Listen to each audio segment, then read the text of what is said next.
आप देख रहे हैं इंडिया न्यूज। सबसे पहले देश, आपके साथ मैं रचना बंसल। शुरुआत करेंगे बड़ी खबर के साथ। बड़ी खबर भारत बांग्लादेश बॉर्डर से जुड़ी हुई है। भारत बांग्लादेश बॉर्डर पर फिर से बिगड़ गए हैं हालात। मालदा, जहां पर फेंसिंग को लेकर दोनों देशों में विवाद की स्थिति है।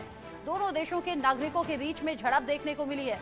बंगाल के सुखदेवपुर सीमा पर यह झड़प की स्थिति देखी गई। बीएसएफ और बीजीबी ने लोगों को किसी तरीके से पीछे हटाया है। बीएसएफ, बांग्लादेश के जवानों ने बीच बचाव करने का काम किया। बांग्लादेश से सीमा विवाद नहीं है, ये बीएसएफ की ओर से कहा गया और दोनों ही तरफ से लोगों को कंट्रोल करने का काम हुआ है।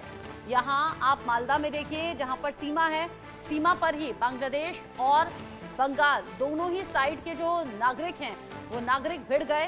फेंसिंग को लेकर काम चल रहा था, उसी दौरान दोनों तरफ के लोग भिड़ गए। तब जाकर बीएसएफ और बीजीबी ने दोनों तरफ से मामले को शांत कराया। दोनों देशों के किसानों के बीच में कहासुनी हुई, फिर झड़प तक नौबत पहुंच गई। हालांकि सीमा सुरक्षा बल यानी कि बीएसएफ और बॉर्डर गार्ड बांग्लादेश यानी कि बीजीबी की ओर से तत्काल हस्तक्षेप कर हालात को कंट्रोल में किया गया। लेकिन आप समझिए कि कैसे सीमा पर तनाव बढ़ा हुआ है, कभी सेनाओं के बीच में, कभी आम नागरिकों के बीच में। बांग्लादेश और भारत रिश्तों में तल्खी हर दिन के साथ बढ़ती हुई नजर आती है। इस खबर को लेकर इंडिया न्यूज संवाददाता रैनिक दत्ता जुड़ गए हैं ज्यादा अपडेट के साथ। रैनिक, ये जो झड़प हुई और देखते ही देखते लोगों की संख्या बहुत ज्यादा बढ़ गई बॉर्डर एरिया में, किसान ही है ये सब क्या, और अभी अपडेट क्या है ताजा? एक्चुअली देखिए, भारत और बांग्लादेश का जो बॉर्डर सीमा है, उस सीमा में लगातार जो तनाव का माहौल वो बरकरार है। क्योंकि कुछ दिन पहले भी दिखा गया था मालदा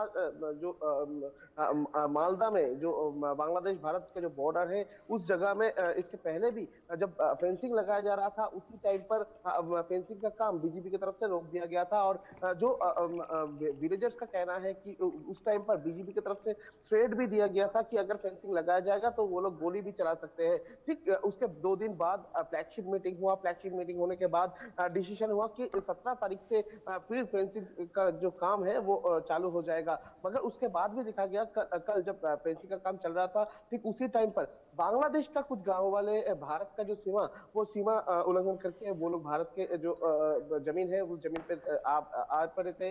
आकर जमीन के अंदर घुसने की कोशिश कर रहे थे।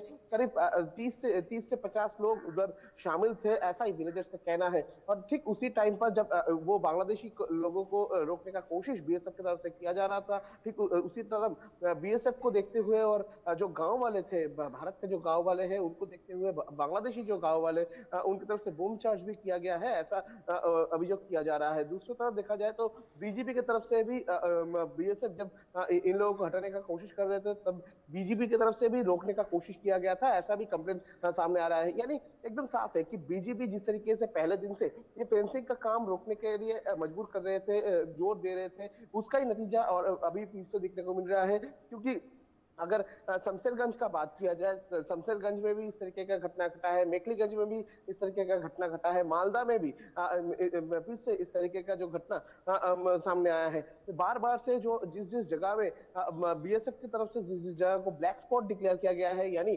जिस जगह से मैक्सिमम टाइम इंफिल्ट्रेशन का कोशिश, स्मगलिंग का कोशिश होता था, उस जगह को चिन्हित करके जब फेंसिंग लगाने का कोशिश किया जा रहा है, उसी को रोकने के लिए बांग्लादेश जो गवर्नमेंट, बांग्लादेश का जो आर्मी, उनके तरफ से अभी प्रॉब्लम क्रिएट किया जा रहा है, जिसका नतीजा में बीजीबी की तरफ से फेंसिंग काम रोका जा रहा है। जो बांग्लादेशी है वो बांग्लादेशी भारत के अंदर में है और उसके साथ साथ ही एकदम बॉर्डर के सामने, बॉर्डर के करीब 50 मीटर की दूरी पर एक बांध तैयार किया जा रहा है, ऐसा भी कंप्लेंट सामने आ रहा है। नॉर्थ बंगाल का जो बॉर्डर, उस नॉर्थ बंगाल का बॉर्डर में बांग्लादेशी की तरफ से बांध तैयार किया जा रहा है, जिस बांध के कारण में बांग्लादेश के उस पार में यानी भारत का बॉर्डर के उस पार में क्या हलचल हो रहा है उसके ऊपर कोई नजर नहीं रख पाएगा। इस तरीके का सिचुएशन भी एक तैयार किया जा रहा है। और अभी भारत का सीमा में भी घुसने का जो कोशिश वो बांग्लादेशी की तरफ से किया जा रहा है। जो घटना कल मालदा में हुआ था, मालदा में अगर घटना का जिक्र किया जाए उसमें साफ देखने को मिलेगा कि जिस तरीके से बीजीबी की तरफ से पहले दिन ये फेंसिंग का काम रोका गया था, जिस तरीके से बीजीबी के साथ बांग्लादेशी लोग भारत में घुसने का कोशिश कर रहे थे, वैसा ही कल भी हुआ कि ऐसी कोशिशें रहने बड़ी बात यह कि बार बार सामने आ रही हैं। हालांकि अभी जो ताजा घटना है वहां हालात कंट्रोल करने की बात हो रही है। नजर आप रखिएगा क्योंकि ये टकराव बार बार हो रहा है और तल्खी बढ़ी है भारत और बांग्लादेश के बीच में पिछले कुछ दिन में। अभी के लिए शुक्रिया आपका। हिंदुस्तान